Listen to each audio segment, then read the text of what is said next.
JR Arsenal, and this is Enjoy the Journey.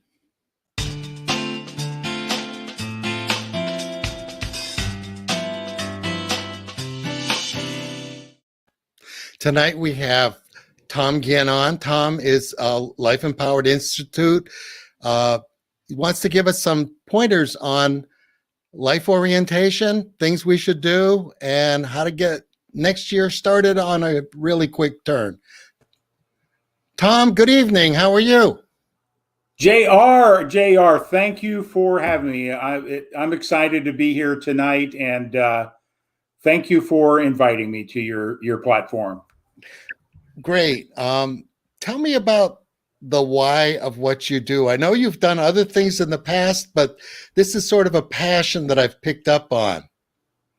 Well, I'll get to that in a second, but I'd just like to let people know where I'm at right now. I live in the Midwest. I live in Wisconsin in a community called Oconomowoc,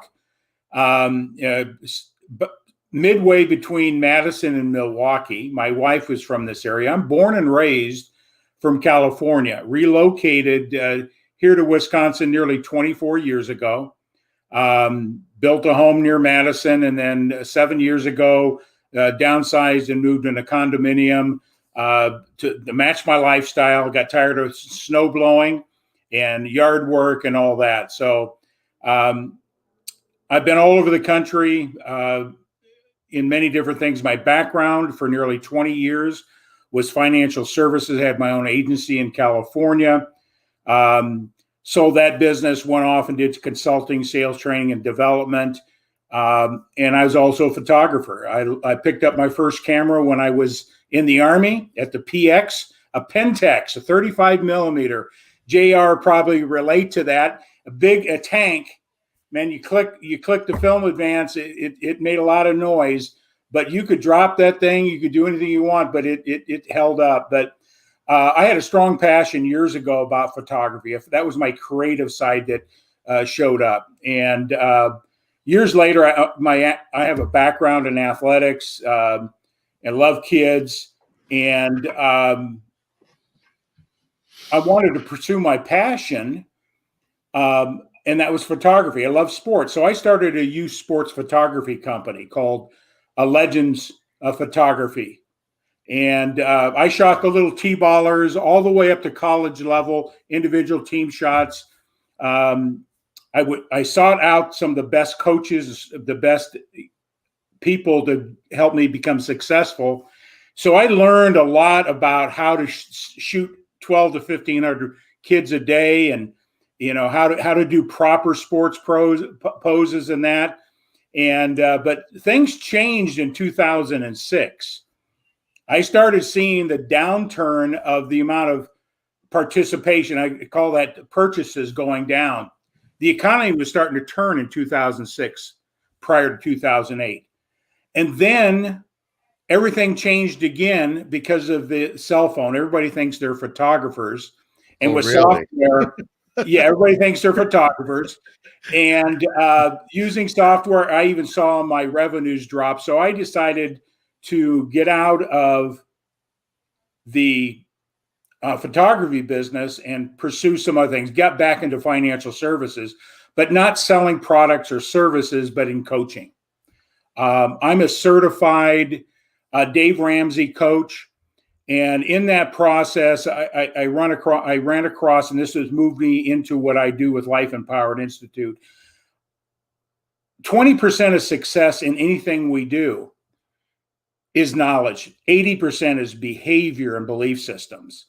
And so when I was coaching people, I kept running across this behavior and the relationship to money being an obstacle, 5 steps forward and 6 back. And so I sought out what's this thing about behavior? And I found Bob Proctor, the PGI.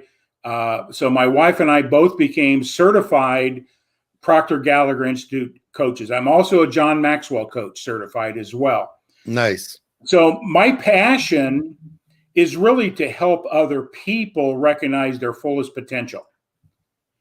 And so that sort of leads me to my why. And I didn't really realize what was holding me back. And it's my why. I like to share that with people because it's not important what you do and how you do it in life, no matter what it is. It's why you do what you do, sort of the Right. scientific. And for years, I'll just tell my story. See, my parents were Depression era parents. So when I grew up as a child, the relationship to money was always about lack. We can't do that because we don't have the money. That's for somebody else. That's for the Jones. We don't have enough. So I grew up with an environment of lack mentality around money. And what firmed it, and this is the story I'm sharing here, is so important to understand, is when we're young, our belief systems are formed by the time we're age 7. And I remember a conversation, my mother had 4 children before she was age 20. And my stepfather married my mother, and great stepfather and all that. But when it came to money, I remember one conversation I overheard, and this impressed upon me how I viewed making money and having success with money for many, many years until I got coaching. He made this comment. One of the reasons I married you was to make sure your children had a roof over their head, food on the table, and clothes on their back. We can't afford it. As a young mind, I thought I was the reason of lack. And I held that and harbored that for nearly 40 years. Wow. I got coaching and mentoring. Another thing that is important to understand what I'm going here tonight and how I got into the personal development industry is I have 2 learning disabilities. Oh my. I am audio dyslexia, which means if you were to give me a phone number or ask me to write something while you're talking, I can see it in my mind. I can hear it. I understand what you're saying, but I can't translate it to paper. Gotcha. I have to say, could you repeat it again? Could you repeat it again? And that's one learning disability that affected me. And I didn't think I was smart, all those type of things as a child, but I also am ADHD. Okay. Wow. I can't concentrate on any one thing I can't read a novel. What a Don't combo. make me read a novel. Hey, give me a book with snippets. I could do that all day long. I'm a knowledge-based guy. Little bits of information, and I retain it. So in school, as a young kid, I was always never at the same level as the other kids. I felt I was inferior, I was dumb or stupid. And I'll share this story with you. And Mrs. Woods, I changed her name to protect the innocent. Okay. She would call me up to the blackboard to write a problem or dissect a sentence or whatever kids have to do on the blackboard. It was my greatest fear. I was terrified because I would hear her ask me to do something, I couldn't write it. And my classmates are snickering and laughing, how kids can be. And this was a traditional thing coming up to the blackboard. I'd freeze, deer's headlight, eyes in the headlight type thing. And one day, Mrs. Woods lost it. She asked me to do something, and she said to me, "Tommy, are you stupid?" Wow. How did you feel? Yeah, really. It really affirmed what I believed about myself. So I built, these types of belief systems and stuff. Not everybody's affected the same way in the same household. I have other siblings that weren't affected by the money situation, but I was. It's just how I accepted it. So it's important to understand that we all have some sort of what I call soul trauma in our lives that determines how we operate. But see, when I was young, my passion was football. I saw that as my out. I was recognized on a national level as a high school athlete in football, and I was recruited by major Division I schools. But in my junior year, I got a neck injury. Okay. So I worked through that, came back in my senior year. And what I noticed was all the offers and scholarships started disappearing. And it sort of reaffirmed what I believed about myself. See, I didn't have the money to go to a Division I school. I didn't believe I was smart enough to go on an academic. So I resigned myself to average and ordinary, got married, had a job, just a traditional job, until a friend of mine came to me and he talked to me about, hey, I'm going to show you how you can win with money. Nice. And he shared some ideas with me, and I said, I'm all in on that. I didn't want to have black mentality. I maybe could see myself winning with money, but guess what I found out? He tattooed me. He didn't do the job he said he was doing. He sold me product benefited him, didn't benefit me and my goal. I became angry. I wonder why. I made the decision. I left my corporate job, and a lot of people thought I was crazy because I had a career path all lined up through the Teamsters Union and a shop steward, a contract negotiator, an arbitrator, all these things already carved out for me. But when I got behind the scenes of that, I recognized it didn't fit within my value system. Guess what? There's corruption. There's organized crime going on there. So I won't get into those stories. But anyway, I'm just sharing this story with you. And that became my why. And see, my why is to help people better understand that the beliefs they have are formed early at the subconscious level. Your belief about your success in life is formed at an early age. Your environment, how you're fed. One comment can make the biggest change in your life. It affected me. Tommy, you're dumb or something. Nah. But because I had a dark side too. And I think it's important to know this, that I've had very good success in my life, but I've also had some very poor times in my life. Understood. And in that process, when I recognized I couldn't go after my dreams, I lost my Division I scholarships, got an average and I was unfulfilled. I wasn't happy. My dark side, I turned to drugs. Nice. Yeah, nice. But I recognized early on that wasn't the path. I started seeing friends of mine going to jail. I started seeing friends of mine having lifestyles. I said, is that the path I'm going? And I had some friends that died. Understood. So I had that emotional shift that I have never touched a drug in over 40 years. Okay. But can I ask a question? Yeah. Are you tempted every so often when things happen? Is it sort of like an alcoholism, or I hope I'm not asking too personal a question where it's always there? No.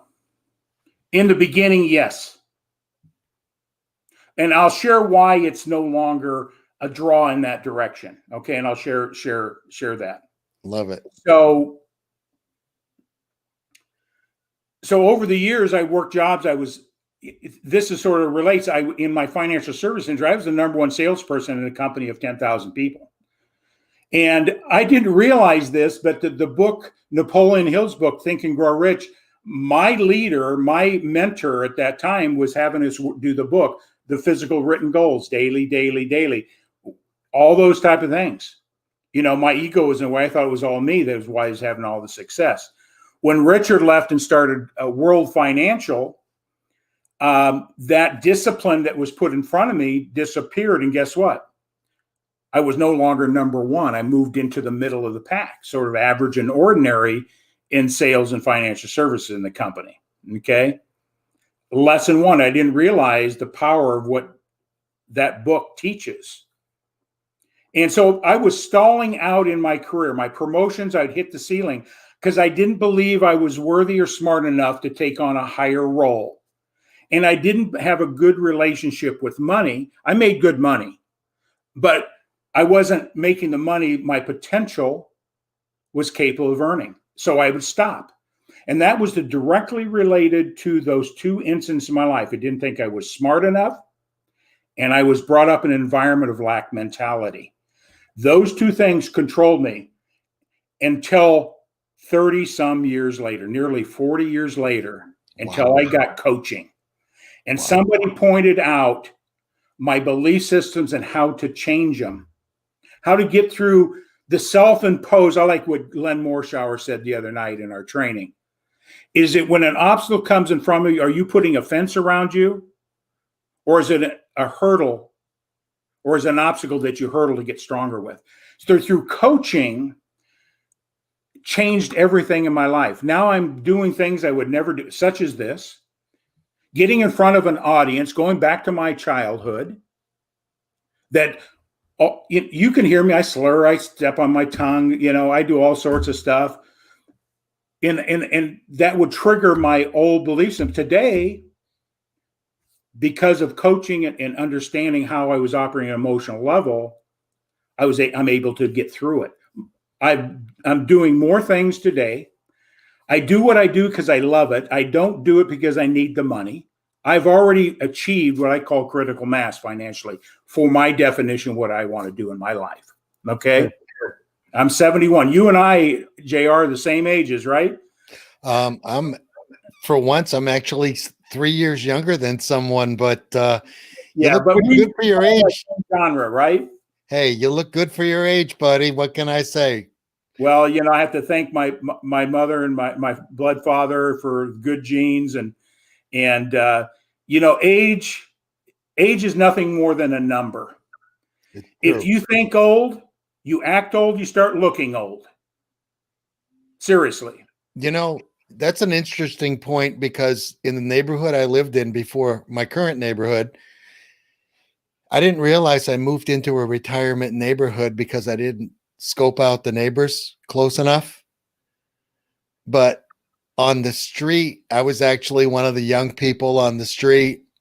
And it's a nice townhouse neighborhood in South Charlotte. But the thing about it is we got together and met during the summer, an ice cream social sort of.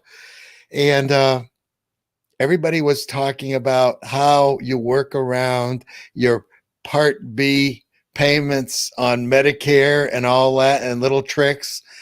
And my eyes started spinning because I just, only the good die young. And so I don't even have the afflictions yet. It's going to be another 10, 20. But that's interesting, because I remember when I hit that age where the Medicare came, and my wife's family and those type of things, that seemed to be always the conversation about that. And I'm thinking, what is this all about? I had no idea. I don't even think about it. I mean, I took advantage of it, but it never became part of my conversation. You talk old stories about being old, you become old. But anyway, you start taking all those pills and it slows you down, because if you just get off your derriere and go out and walk a couple miles once in a while, you wouldn't need all those pills. And that's true in many cases. That's true. Yeah. I don't take anything. Dr. JR here. Sorry. Yeah, no problem. But so JR, so through this process, my wife and I both became certified in the personal development industry through Proctor Gallagher Institute. She's an educator, teacher. She's disciplined in dealing in a discipline called a COME, psycho-body therapy. Nice. And so she recognized in her career, in the industry she was in, she saw limiting beliefs. She works in the holistic industry, and there's a common theme about people in that industry. Right. They have a poor relationship with businesses and a poor relationship with money. And guess what? A very valuable career, massage therapists and body workers and that, the average income is only $25,000 a year. Exactly. Why is it? When my wife has always made $100,000 or more. It's the relationship you have and belief systems that determine the outcomes you get. That's behavior. That's learned behavior. Wherever they got it, right? So is that learned behavior and also being around a thought pattern of good business practice too? Maybe if you don't have a good relationship what business is, you're not going to be aware of good business practices. Or if you're hanging around a bunch of other people that don't have good knowledge or awareness of business, birds of a feather flock together. Exactly. you're going to take on the same behavior, same attitude, same belief systems. You'll stay in that sphere the rest of your life. You have to step out, and that's difficult. I had to step out. I'm stepping out today to do this. Absolutely. I'm stepping out to get involved with Ken Walls and the group that he's associated. Jeffrey Gittimore and Joe Soto and Glenn Morshower and some of these people that he's associated with. You have to, number one, if you want to grow, you have to get outside your existing circle. You cannot. What is it that Jim Rohn says? You're the average of the 5 people you hang around the most. You think the same things. You believe the same things. Your income's about the same. So you've got to change. And that's hard to do because your self-image. Here's the first thing why I got into coaching is 20% of success in photography. You probably know some photographers that are just absolutely killers, can see the composition, know the lighting, they got the creativity, but they can't survive in business. Why? Absolutely. It's not the knowledge. It's not, that's all important. It's not the skill level. It's your belief and relationship to that business. If you don't believe you're worthy of making a lot of money, you've probably seen people that could charge $100,000 for a portrait commission, right? I know people that can do that. All right. Right. We both do. But if you don't believe you're worthy of it, you can't go there. Oh, I will do that for $300. That's a belief system, self-image. So no matter what we do in life, we can track back the results we get in our lives back to our subconscious thinking.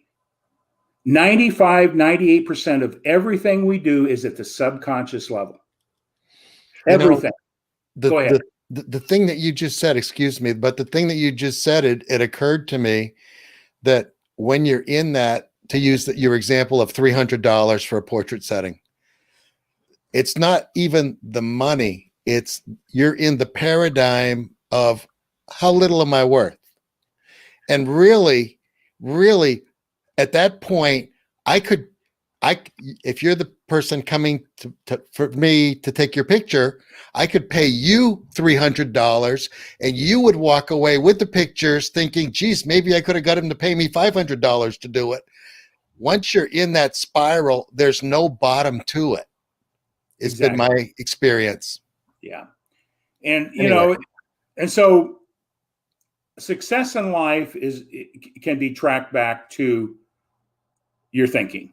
And all psychotherapists and all psychology tell you, and this is true, you cannot outperform a belief or your self-image. You can't outperform it. So that's what I believe certain things, so I could not perform it. And my self-image, I didn't feel I was worthy enough to make more. If I made more, my self-image brought me back to my baseline. If I went under that baseline, my self-image knew how to bring it back up. That's a subconscious programming. Autopilot is Maxwell Maltz. We operate on cybernetics. We are programmed. The good thing about human beings and the magnificence of our mind, we can reprogram it. We can reprogram it. Some things take a lot of work. Some things come overnight. But you asked me a question. I want to go back to that. He says, have you ever had an inclination to go back to drugs? No. In the beginning, it was tough. Breaking that habit and that cycle and the addiction side and the psychological addiction and all that stuff. My belief system wasn't strong yet. Lots of things were causing me. But here's the key to change results. See, a lot of coaches, and I'm in the coaching industry, and I've been coached and mentored by some very significant people. I've made the investment. And a lot of people say, you spent how much? And I said, yes. But I have gotten more in return ROI, more than I can put a dollar figure on it, what I've grown from and what I've been able to learn. But here's how you do not go back to old behaviors or how you change new behaviors. Most coaches focus in on goals. Goals don't work. And I'll tell you why. Goals are nothing more than elements of a vision. See, when you look at very successful people, they never talk about their goals. They talk about their vision, the outcome they seek in advance. It's a feeling, it's a visual, it's as clear as a novel. And they own it before they obtain it. Their behavior at an emotional level starts changing, and then they start doing those things that other people say, how can you do that? That's a big, you want to make $1 billion? I know people that have $1 billion goals. Are they there yet? But they're a whole lot further along. The guy says, I'd like to make 100,000. So it's visions is more important than the goal, because when we have goals, it's like Glenn Morshower said it as perfectly as I've ever heard it said. A goal is outside. It's something you haven't obtained yet. You don't, the first obstacle that comes up, this is what happens with SMART goals that are taught in corporations and schools and that.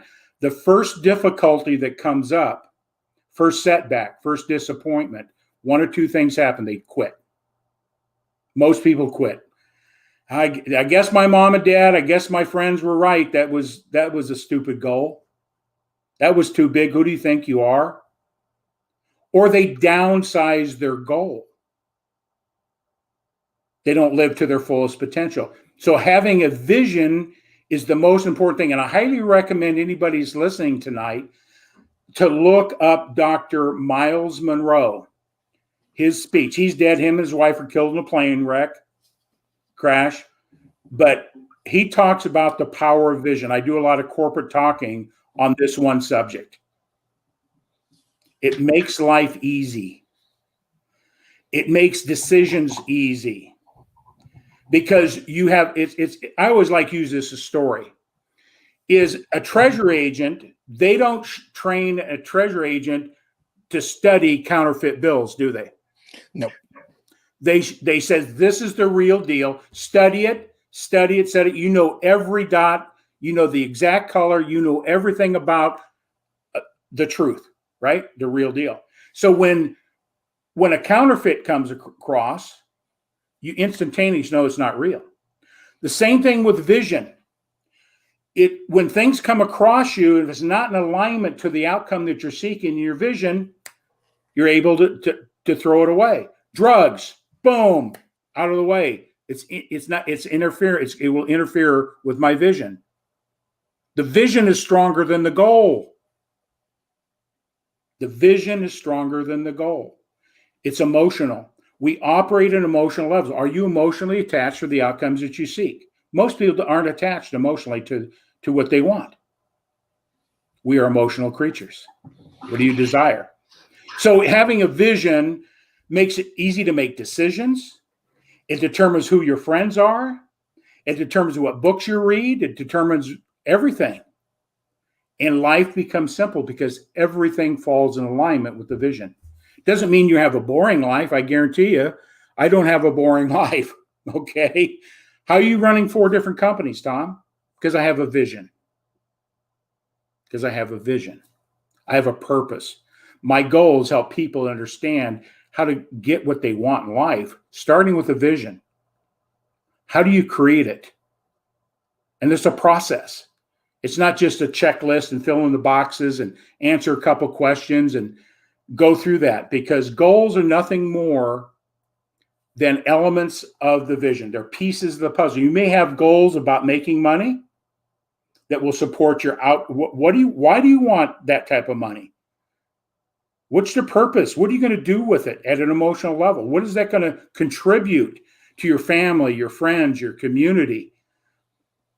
And you got to be clear what that looks like and how much it is. Go ahead. You know, Glenn made an interesting comment. And for those who are listening, we have a mutual friend named Glenn Morshower that we both get some very sage information from on a regular basis.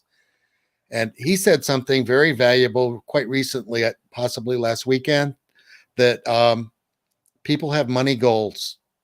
I've never had a money goal. I've had goals of retirement. I've had goals of making myself. Now, this sounds pretty crazy, but what's going to make you happy? Nothing's going to make you happy if you're not happy. It's going to You make, know, right? can I share something about happiness? I wish you would. You hear this all the time. I just want to be happy. I want to be happy, happy, happy. You know what? Happiness is an instantaneous thought that you can create. An event. Right now, Exactly. you could be happy, but in 2 seconds, you could be angry and emotionally upset. But you can going from emotionally upset to being happy with one thought. That's very What true. people, but what people are really seeking in life is joy. Totally two different things. And I like using this story just for illustration.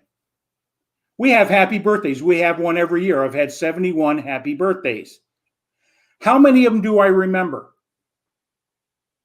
One or two. It wasn't because I was happy, but I was joyful. Because on one of my birthdays, I had a great aunt that I loved dearly come to a birthday party unexpected. And it Nice. made that birthday not happy, but joyful. When I think about my birthday, I think about her. When we have children, are you happy? You know, I'm just talking a good, healthy, normal relationship. Are you Right. happy to have children? No, you're joyful to have. You're not happy for the event. You become joyful. That's the goal we seek. So Totally different. Go ahead. the words that I was using, because once I said happy, that was like torpedo. I couldn't pull back in the tube. I try to be content and peaceful. If I'm content and if I'm peaceful, I can go through just about everything. Because you and me were. I think you were in the service, Yes. and so was I. And I can assure our learned viewers out there, if you don't have an inner peace and an inner control, you're not going to make it through when you get into a green uniform, whether you go into a war overseas like possibly we did or not, because it really tests your mettle. And there's, like you said, periods of happiness, but that's a tertiary, intermediate. You go up and down. That is an emotion. Peace is a state of mind, and so is contentment. And that's what I work toward: is things that aren't going to be peaceful or content. I don't want any part of anymore. You know, and I'm using Glenn Morshower here because I've had a lot of studies. If you saw my home, it's nothing but a library. Okay.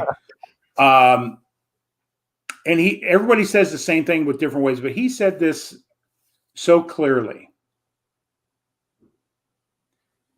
in relation. He said this the other night. I hope I can paraphrase it as well as he did. He says the thing that you seek in life will come to you when you know who you are. Who you are at a deep level. You're confident. You're joyful. You're happy. You're love. You build it on the inside. Success is an inside job. It's not an outside job. I see too many people going after things in life that don't change behaviors. If I got a better car, I'll be more successful. If I got a better system in my business, I'd be more successful. I'll share this story with you when I met with Bob Proctor the first time. When I made that investment, did the training, went up to Toronto, we all had, anybody that goes through his program gets to meet with Bob Proctor. And he wants to know, how do you see yourself? What's your vision? What's your goals with it? So I went up there because I've built businesses before with a 3-ring binder with my marketing plan, purpose, mission, all that stuff. I could take it to a bank. It was all the knowledge-based stuff. If I do this in the next 5 years, I'll have a $1.2 million a year business. So Bob took that book, he looked at it, and he sort of dropped on the table. And he said this, Tom, the best plans in the world don't work. I had to step back. I said, what do you mean, Bob? He says, let me ask you a couple questions. He says, what's the most money you've ever made? And I told him. He says, did you make that every year or did you just make that once? I said, once, Bob. He says, what have you been typically making? And I told him that number. And he asked me some other questions, sort of went in line with my self-image and my belief systems and all that. He says, Tom, you don't believe you're worthy of $1.2 million. The plan is perfect, but you don't believe. And he says, this is what I want you to do. And we wrote out a statement. So I'm so happy and grateful now that I'm earning a minimum of $100,000 a month from multiple sources of income. And people are seeking me out for exactly what I have to offer. And he says, this is what I want you to do. He said, I want you every day to say that statement in front of a mirror for 5 minutes over and over and over and over and over again for 5 minutes for 30 straight days. First thing came out, you got to be crazy, Bob. That won't work, right? All of my paradigms, my belief systems, my logic and reason, all the things that were in my subconscious dictating it's not going to work. He says, if you trust me and do exactly what I tell you, you can change your reference about success. And guess what? The first day I did it, in that first time I said, I'm so happy and great. And my mind saying, Tom, who you think you're kidding? This is hokey pokey. This is garbage. Subconscious is telling me, don't do it. So I worked through that first day, and that first 5 minutes was hell. But I noticed something at the end of 5 minutes. Hey, it felt a little different. At the end of a week, I started feeling different. At the end of 2 weeks, at the end of 1 month, my belief system, my self-image, there's no doubt that I'm going to earn a minimum of $100,000 a month. See, because I became emotionally attached to the outcome I sought. Guess what? A lot of people may be hearing that tonight and say, well, I would never do that. That's crazy. I got it in my mind, I can go out and make $100,000 a month. No, you won't. Until you believe it here. And some people, I call those that are doing it are unconscious competence. But if you want to grow someplace, you got to do what science say. This is science. It's not just hokey pokey. It really reframes and rewires your behavior so you do the hard things necessary to make $100,000 a month or whatever it is. So Tom, I got to ask you a question. What go do ahead. what do you tell yourself in the morning? What's that? What do you tell yourself in the morning now? What's your morning mantra? I'm so happy and grateful that I'm here today. This is the best day of my life. This is the best day of my life. Because there's only two things that we can't replace is our health and our time. Amen. And you know what? The average person lives on this earth about 75 years of productive life, the average. Take your age times 365 times 75, that's 27,375 days.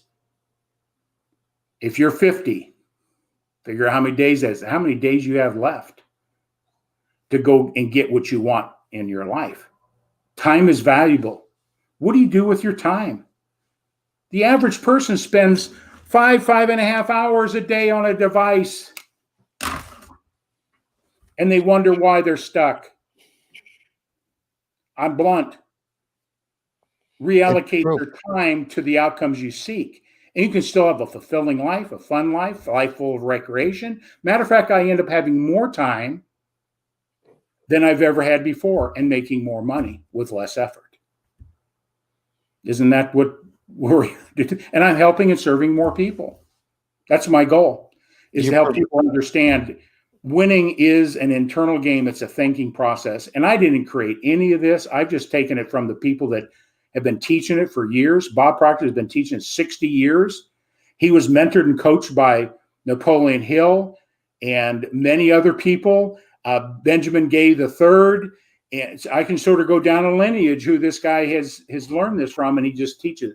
That is my mission, to learn it, communicate it, to help. If I can help one person change their life, no matter what it is,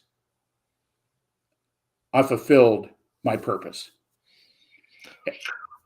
Well, there's two things that are echoing in me that you've talked about. And the first thing is time. And the second thing is, and I'm sure your parents said it, if you have your health, you have everything. Absolutely.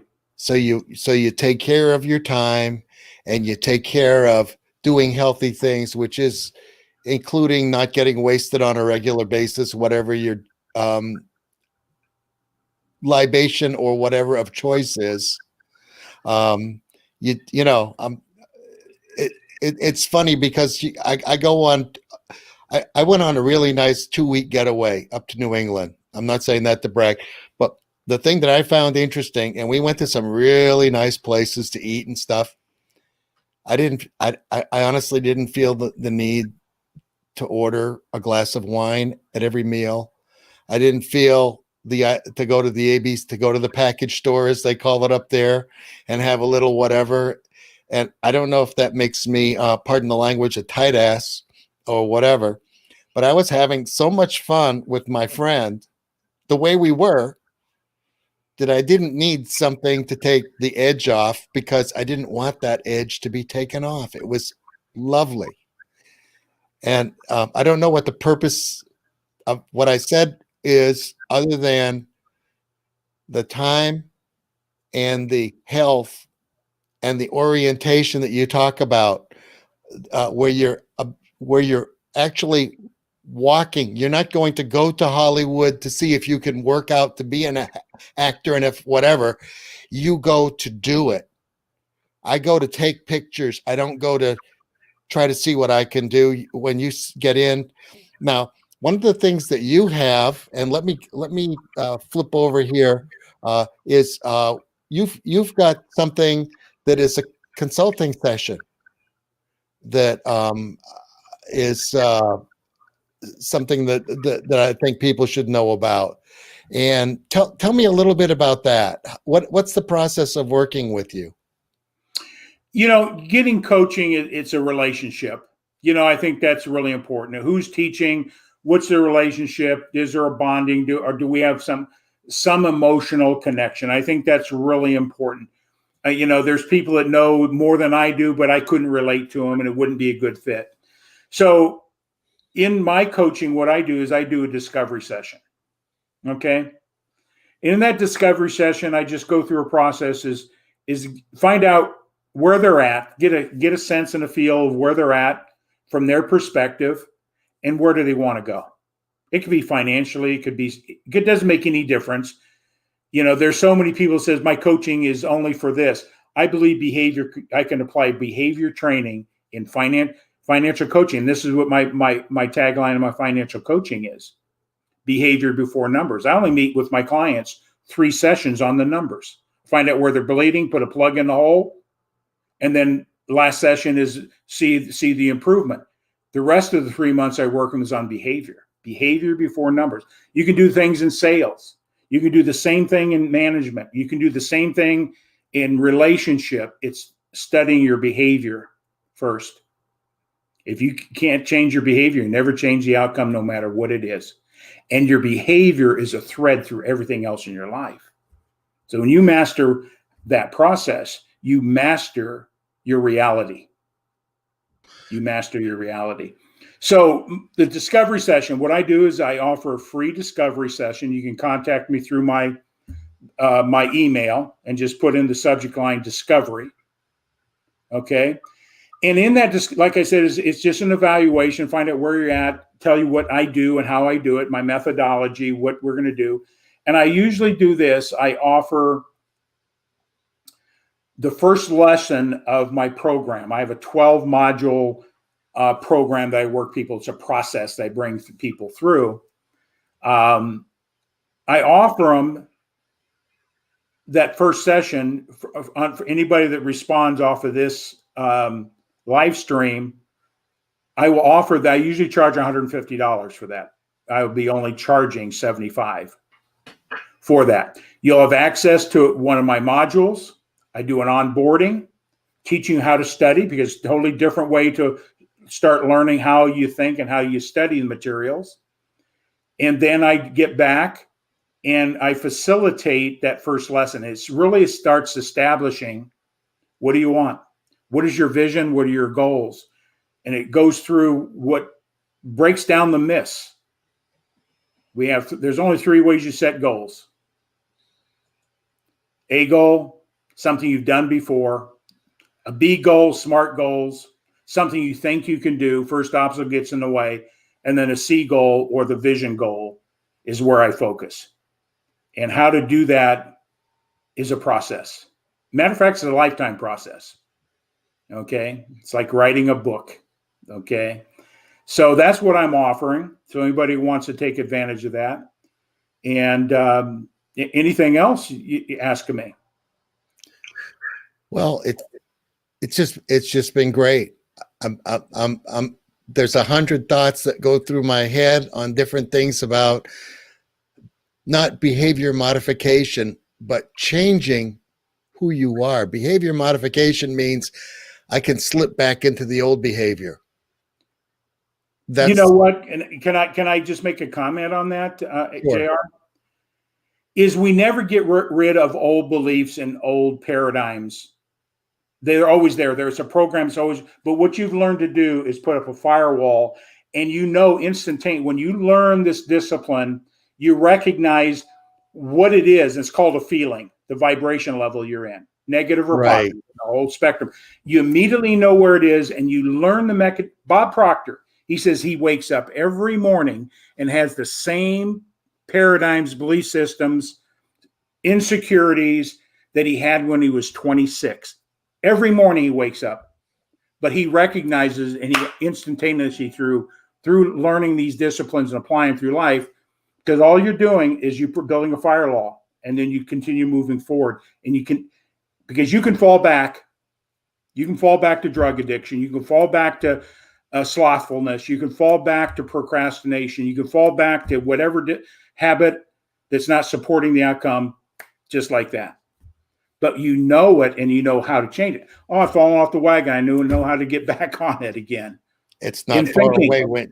When you fall off, you literally fall back off and you hop on. Exactly. When you were talking about your morning self-inspiration, your morning reprogramming, I was a big fan of W. Clement Stone, which is the guy Napoleon Hill and all. And he woke up every morning, and his self-tonic was, I feel happy, I feel healthy, I feel successful 20 times. Exactly. And it seems silly the first couple of days you do it. And you don't just mouth the words, but we're not going to get into neuro-linguistic programming and all that stuff.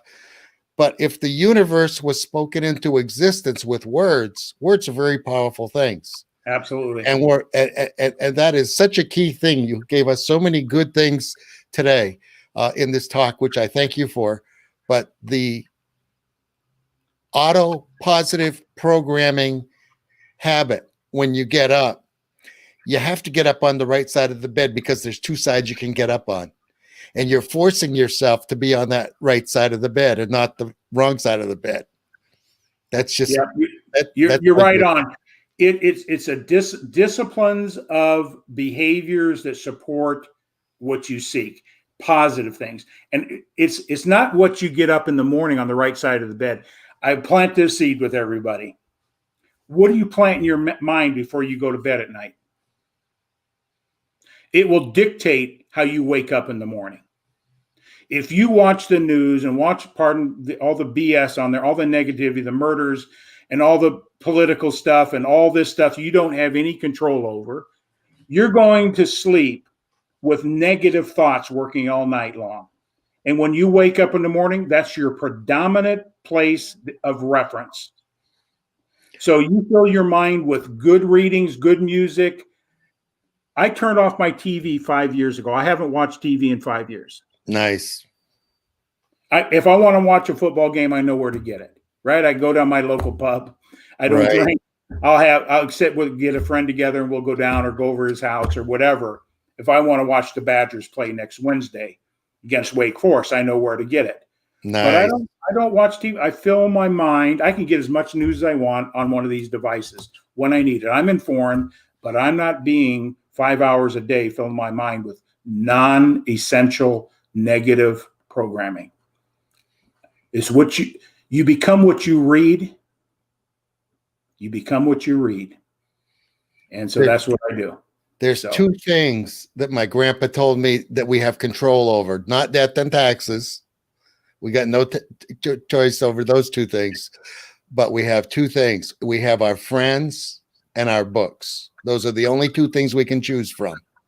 Exactly. And so I try to choose wisely, and I think I've done well with my group of emerging sales winners.